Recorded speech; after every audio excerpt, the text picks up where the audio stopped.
Welcome to Kumamoto!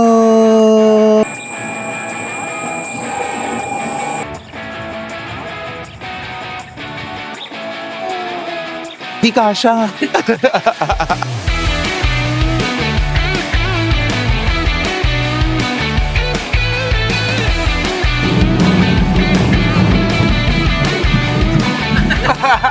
Hi guys! Welcome back to another vlog. So, it's day 3 of our trip here in Japan. So, for today, explore natin yung Kumamoto City, which is part of the Kumamoto Prefecture and also part of the Kyushu region. Igagamitin natin yung Kyushu Rail 3-day pass na binili natin sa Klook. Itong rail pass na to, kailangan yung gamitin siya actually na 3 straight days. Hindi pwede na gagamitin mo siya ng Monday and then gagamitin mo siya ng Wednesday and then Friday. Hindi pwede yun. So, dapat tuloy-tuloy. Starting from today, magkakaroon tayo ng 3 day tours from Fukuoka. Make sure na pag i-avail nyo itong rail pass na to is iplano nyo talaga ahead yung itinerary nyo for the 3-day trip. So, di ba kami kahapon, yung first day namin dito sa Fukuoka, talagang ang inuna namin ginawa is claim namin yung pass and then nagpa-reserve na kami ng mga seats dun sa train in advance sa 3 days namin para ma-make sure nyo na kahit peak season yan, hindi kayo maubusan kasi meron talagang cases na pwedeng wala talaga kayo ma-reserve seats and ang mahirap doon is pupunta kayo sa non-reserve seats. And mas mahirap pa, kunwari may special trains din sila dito na wala actually non-reserve. So, lahat ng upuan doon, kailangan mong i-reserve in advance. For today, iti-take natin yung Shinkansen going to Kumamoto City from Hakata Station. Ayan, tara na, pumunta na tayo sa Hakata Station. See you guys later! Good morning, ayan. So, nasa labas na tayo ng hotel natin and papunta na tayo sa may Hakata Station. So, quick weather check. Yung high temperature ngayon is 19. So, talagang jacket weather pa siya. And yung low, it could go as low as 12 degrees, I believe, mamayang gabi. So, sobrang excited kasi finally, naglumabas na yung araw and sunny weather today. Maganda talaga mag-tour and wala nang ulan. Watch out for my next update na dun sa Hakata Station. See you guys later!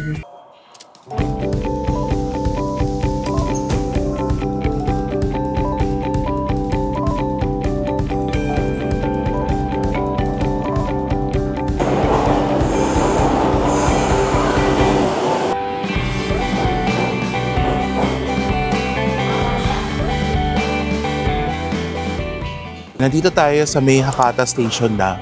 So kapag sasakay kayo ng bullet train or other limited express train here, kailangan i-make sure nyo na ma-check nyo yung platform kung saan yung train.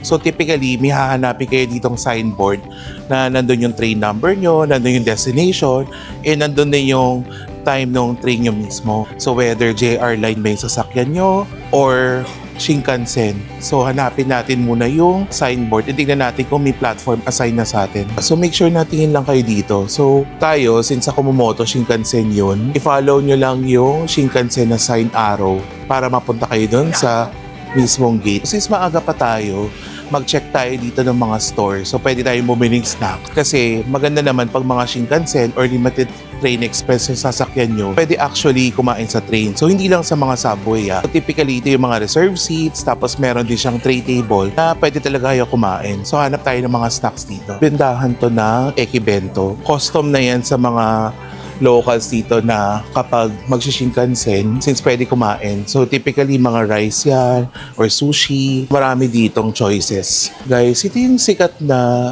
bake shop dito sa may Hakata Station, Il Forno del Minion. So makikita nyo talaga na mahaba yung pila. So yung specialty nila dito is maliliit na mga croissants nila. Sa lahat ng mga napanood kong ibang vlog, talagang mahaba palagi yung pila dyan. So try natin to. Prepare nyo lang yung JR Kyushu Rail Pass nyo. And tayo, meron tayong reserve seat naman for Hakata and Kumamoto. So parehas yan na ipapasok natin dun sa ticket machine mamaya, dun sa may gate.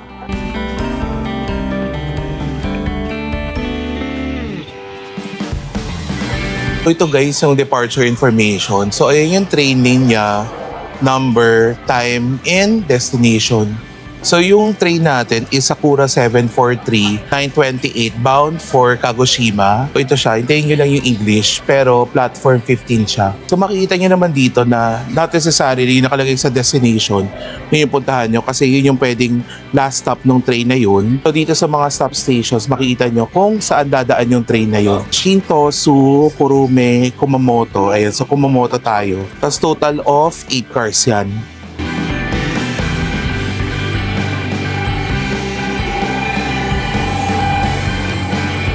Ito guys, so make sure na i-check nyo rin kung anong car kayo and also seat number dun sa mismong ticket nyo. So yan, may guide naman sila kung anong car number kayo tatapat.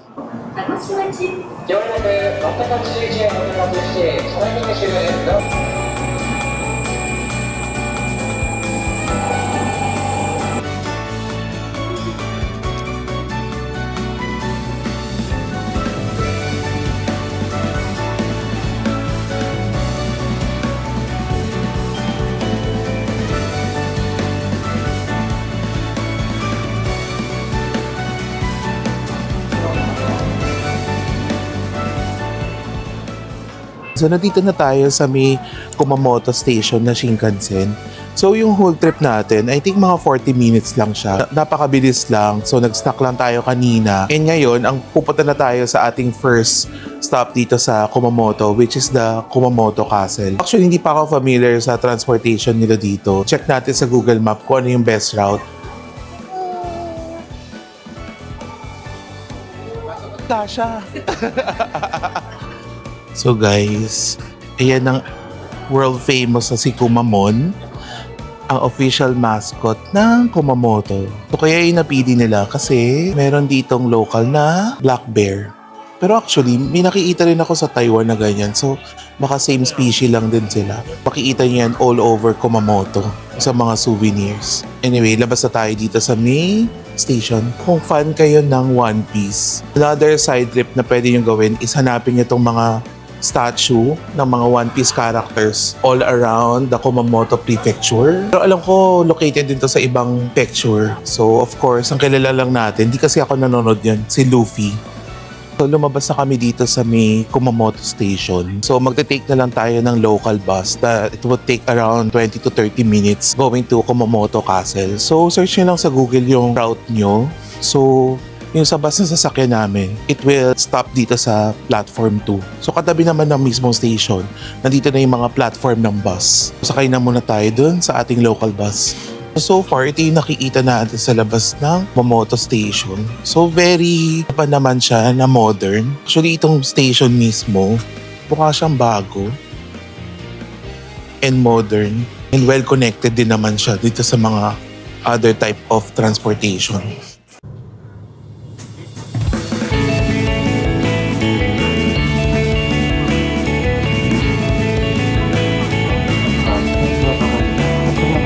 Baba na kami dito sa may bus namin and yung sinakyan pala naming bus is wala siyang number. So ang letter niya is SS, meaning ito pala yung Kumamoto sightseeing bus na loop.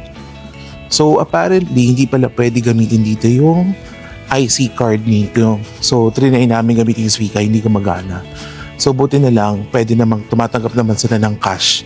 And kung may bills kayo, meron silang coin changer para mabayaran nyo yung fare nyo. Lapit lang naman to, binayaran namin is 200 yen lang.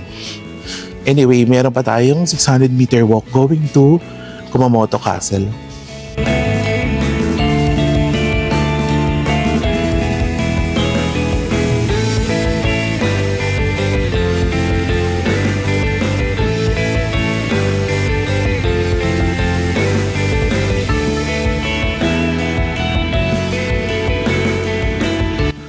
Guys, sinahangin yung mga petals, oh. Shucks, hindi ko sure kung nakikita siya sa camera. Ang ganda. Ah! Tabi-tabi dito sa main entrance is mga cherry blossoms. So, full bloom na siya. Actually, itong nasa bungad, makita mo na medyo may green na yan. So, indication niya na palagas na rin yan. Pero in fairness, ang ganda pa rin niya. Mukha talaga siyang punong-puno pa rin.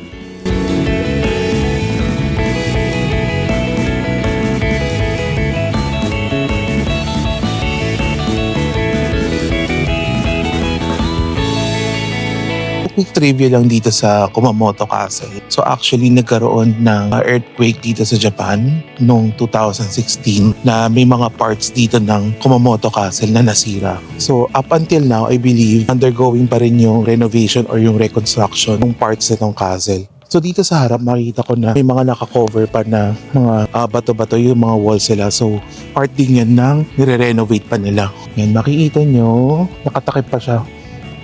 So under reconstruction pa yung parts na yan. So mamaya siguro makita natin na maraming ganyan pa dito. Guys, nandito kami sa main ticketing office. So ito yung mga rates nila. So yung basic lang na Kumamoto Castle entrance, 800 yen siya for adult. And then merong B and C na may ibang kasama na mga museum. So kami, yung A lang yung castle. Kasi actually nung chinek namin, malalayo siya ha. So ganyan yung A, B, and C.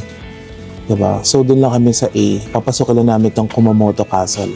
Dito tayo sa may rest area nila and meron na rin dito mga souvenir sa may entrance. So ayan o, flash dal ni Kumamon 25. Yen.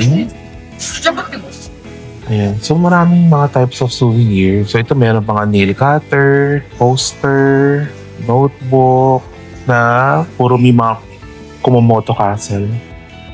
Ito guys, cute din. Socks for men na may Kumamon 660.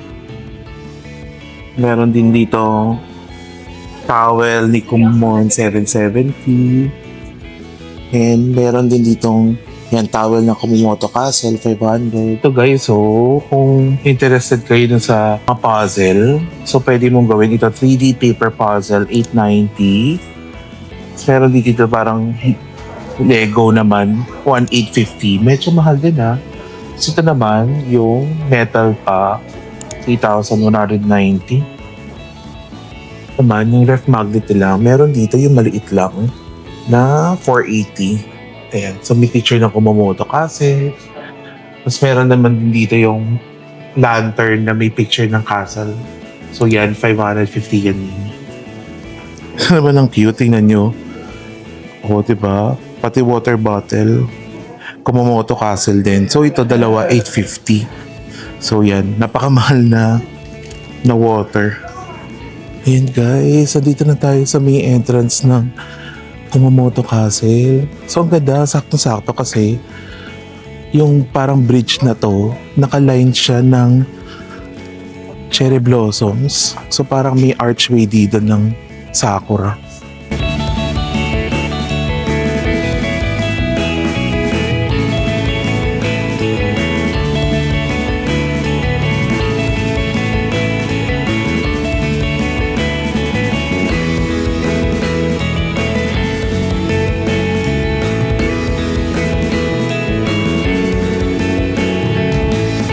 Dito pa lang tayo sa exterior ng castle. Napansin nyo, yan yung walls niya sa kanan. Tapos may napakalaking area dito na hukay, na may tubig. So, di ba, syempre no old times, parang even sa mga European castle, common yan kasi protection yan sa mga kalaban. So, usually puno-puno yan. Pupunuin nila ng tubig yan. So, ang tawag dyan is moat. So, ganyan lang oh, ang ganda. Oh. Tapos puro cherry blossoms lang dito. Makikita nyo dito sa gilid. So ayan, sa mga parts pa rin yan ng under construction. Dahil dun sa earthquake noong 2016. So pina-fortify pa nila yung mga bato-bato na yan. So ito pala yung timeline nila dun sa reconstruction ng Kumamoto Castle. Kala ko matatapos na, yun pala, mahaba pa pala siya. Next time talaga para i-build to. Timeline nila hanggang 2052. Dito sa mismong entrance, pwede pa rin kayo ditong bumili ng tickets. So meron ditong North Entrance Ticket Office. So kung nakabili na kayo, pila na kayo dito guys. So far, wala naman din masyadong tao pa. So time check, it's already 11 a.m. O Jem, stamp naman sa Kumamoto Castle.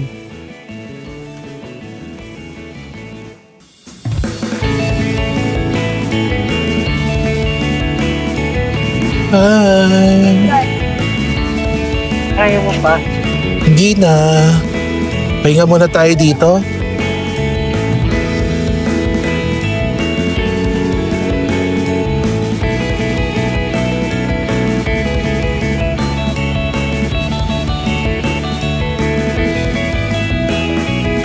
Dito na tayo sa may Kumamoto Castle. From the entrance kanina, actually short walk lang naman siya pero medyo pataas siya. Doon sa may mga physical disability or mobility issues, medyo mahirapan kayo. So pwede naman mag-break and marami namang mga upuan dito sa mismong castle.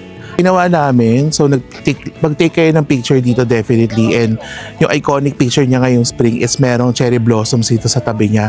So make sure na makuhanan nyo yun. And then kasama naman sa ticket is pwede ka pumasok dito sa mismong castle. I believe may access hanggang doon sa taas ng castle. Pasok na tayo and see you guys later!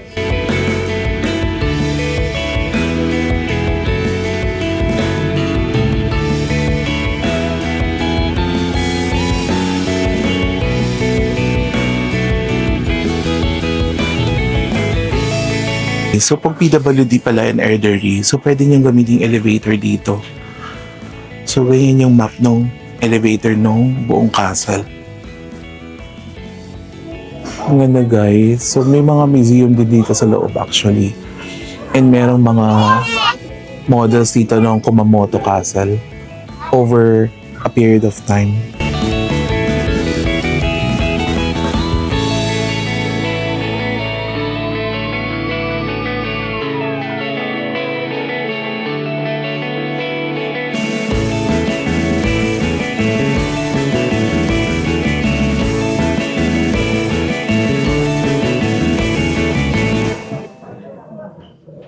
Tapos na tayo dito sa Kumamoto Castle. So umakyat tayo dun sa viewing deck. So talagang very steep yung stairs. So buti na lang nakapag-elevator tayo. So na-notice ko lang din is merong code actually yung elevator. Kung meron kayo kasamang PWD or naka-wheelchair, make sure na mag-ask kayo dun sa staff para magamit yung elevator. So now, pupunta na tayo dito sa parang old Edo style na marketplace nila na meron din dito mga food. Follow nyo lang yung mga directions dito. Meron namang mga information dito na may mga arrows kung saan kayo pupunta. So yung pangalan ng pupuntahan natin is Sakura no Baba Josien. From the castle, sabi dun sa guide, mga 600 meters siya.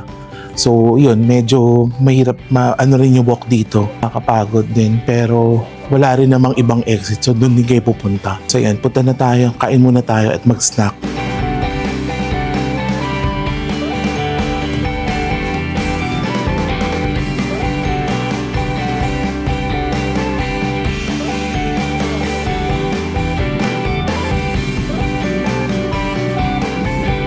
Nandito na tayo sa may Sakura no Baba no Josien. So makita nyo na marami rin dito mga food stalls and merong mga restrooms sa dito and city level na siya. Diba kanina paakyat tayo sa may Kumamoto Castle. So ito malapit na to sa may downtown Kumamoto. So nandito na rin yung mga bus stop saka mga train nila. Time check, 12 o'clock na rin. So ikot tayo and check natin kung saan tayo pwede kumain. Pero based sa unang ikot ko, parang mas mga snack siya. So, mas parang night market or food trip. Check natin kung makakain tayo ng lunch. If not, try natin maghanap ng mga snacks dito. Bukod sa mga food stalls, meron din mga souvenir shop dito. And as usual, lahat sila merong picture ni Kumamon. Ayan, so, tingnan naman natin ito nasa tabi. Ayan, so ito parang mas souvenir shop tong area na to. Ito Kumamoto, sikat din pala sila sa horse meat. So ito medyo mahaba yung pila dito. So nagbebenta sila ng horse meat curry bread. Pila tayo dito sa may horse meat, try natin. Bibiling ko dito yung horse meat minced cutlet nila or horse meat menchikatsu. So isang piraso is 400 yen. Try natin. Quick snack muna tayo bago mag-lunch. So doon sa pinilihan natin kanina, bumili ako nung ito yung horse meat menchikatsu, 400 yen. And then ito naman yung horse meat sausage for 500 yen. So try muna natin. Okay lang siya. Actually, hindi ko naman ma-distinguish yung difference niya between horse and beef. In terms of lasa, mas malapit siya actually sa beef. Okay lang siya.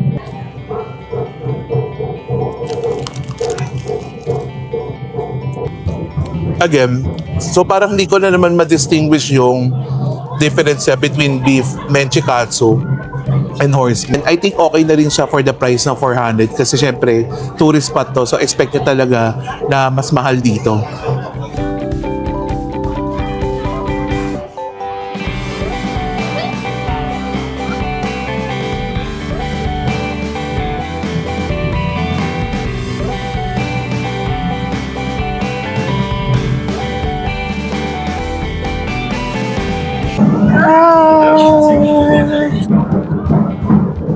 Kain tayo. So ito naman guys, ano siya, parang deep fried na chikawa. So parang mga fish cakes so na may cheese sa loob. So try natin.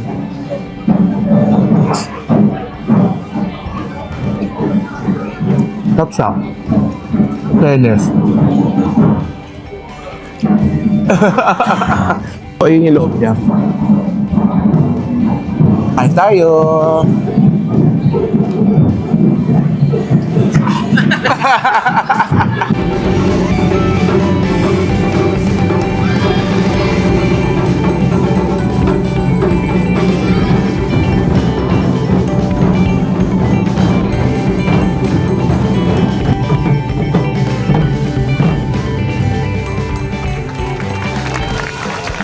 Tanda na tayo mag-explore dito sa may Sakura no Baba Jaskin. So based sa observation ko, yung mga stores talaga is more on souvenirs, mga snacks. Hindi talaga siya yung pang lunch. Kung meron man, siguro punuan din. After namin mag-snacks dito, maghahanap muna kami siguro ng lunch place around the area. And pupunta na tayo after that dun sa last stop natin for today sa ating day tour dito sa Kumamoto. So abangan nyo na lang guys sa mga next update natin.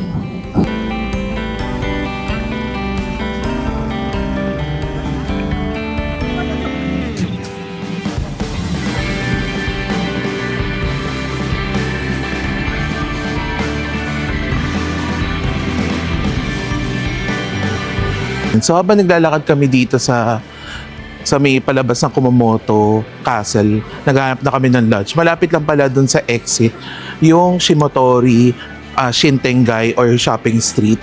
So pwede rin ninyo na after kayo dun sa castle, pwede kayo dito maghanap ng kakainan. So actually like any normal shopping street, meron ding Don Quixote, meron ding mga kainan, food stalls, and of course mga shopping. So pwede rin na after nun, sa hapon, dito muna kayo, and then pwede nyo pang i-explore sa afternoon, ibang spot naman dito sa Kumamoto. So ganyan siya guys ha, napakalaki niya. Fairness, isa sa pinakamalapat na shopping street na napuntahan ko na covered so far. So, parang siya mas bago sa paningin ko actually. Meron din pala ditong Yakiniku Like. So yan, chain naman yan all over Japan na sikat din for yakiniku. So ang unique dito kasi is meron siyang solo na grill. So mukhang dito na lang kami kakain for our late lunch. So yakiniku like, solo-solo lang kayo ng grill. Yan, so order na muna tayo ng set meal natin or meat. So maganda sa Japan is very solo traveler friendly kasi may isa-isa silang upuan. And then, pwede nyo gamitin yung tablet kasi may mga English dito kaysa kung kumbaga para hindi mahirapan yung server din kumuha ng order. Ito na guys yung in-order natin. So, ito yung beef short rib plate na set na may kasama ng rice and kimchi and soup. Ayan. And also dahil gutom na gutom tayo, extra tayo na beef short rib din. So total nito is, ayan, bibigay sa inyo guys yung order slip niyan. So 2,470. So pag babayaran nyo mamaya, dadalhin nyo to sa may counter, tsaka nyo doon babayaran.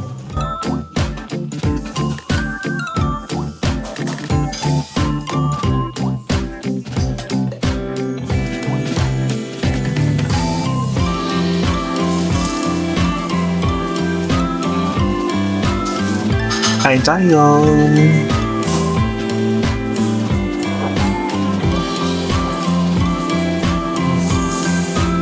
Dahil na tayo kumain sa Yakiniku Like. So, mag-quick coffee lang tayo dito rin sa may shopping street na to. So, nakakatawa, meron din ditong Hoshino Coffee. So, meron na rin mga branches nito sa Manila. Pero isa talaga din to sa mga gusto kong coffee chain or coffee shop dito sa Japan. So tambay muna tayo dito pahapon.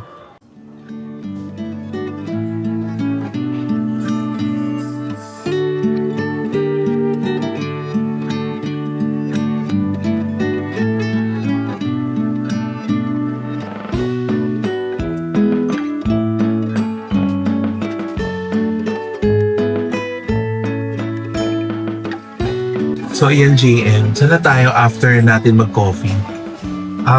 Since I think may energy pa tayo na lumakad and mag-ikot-ikot pa sa mga gandang spots dito sa Kumamoto, ang next stop natin ay ABC Mall. Ano na nangyari to sa garden? Di ba may pupunta tayong Sarado daw eh. Sarado. Ayun. Sayang naman. So nag-decide na lang kami na i-cancel na namin yung next spot namin, which is the Japanese Garden dito sa Kumamoto.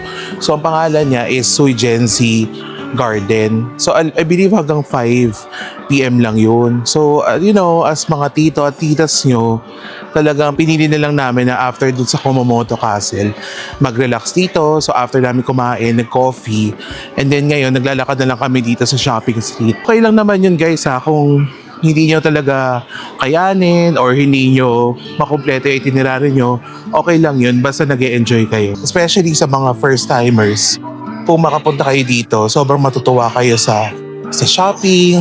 Actually, yung pagtambay lang sa cafe, sobrang masaya na siya. Anyway, time check, it's already 5:30. Yung train namin from Kumamoto Station, it's at 6:40. Malamang mag-iikot-ikot na lang kami dito and magbabas na lang tayo pabalik sa Kumamoto Station. And then from there, magte-take tayo ng Shinkansen. So mabilis lang naman yun papunta sa Hakata Station. Meron din silang malaking Don Quixote dito sa may Kumamoto. So nandito lang din yan sa Shintengai Shopping Street. Ito guys, oh, meron din silang Kumamon stuffed toy dito sa may Donkey. 1,700. All in all, sobrang nagustuhan ko tong Kumamoto City mismo. Kasi yun nga, malaki naman tong Kumamoto Prefecture. Pinuntahan lang natin today, it's the city center. Kung nasan yung Kumamoto Castle. Pero yung sikat din na isang spot dito is yung Mount Aso. Within Kumamoto Prefecture, pwede yun yung alternative is kasi kami, DIY na lang yung ginawa namin. Nag-book na lang kami ng JR Kyushu Pass, ng Shinkansen. Okay na yun, mas mura. Pero kung gusto nyo talaga ng mas guided tour, alam ko meron sa Klook din na mga tour ng Mount Aso. Pwede nyo rin yan i-check. All in all, yung vibe nitong Kumamoto, sobrang natutuwa ako kasi sobrang, ako personally, di ba sabi ko happy place ko na yung Fukuoka City.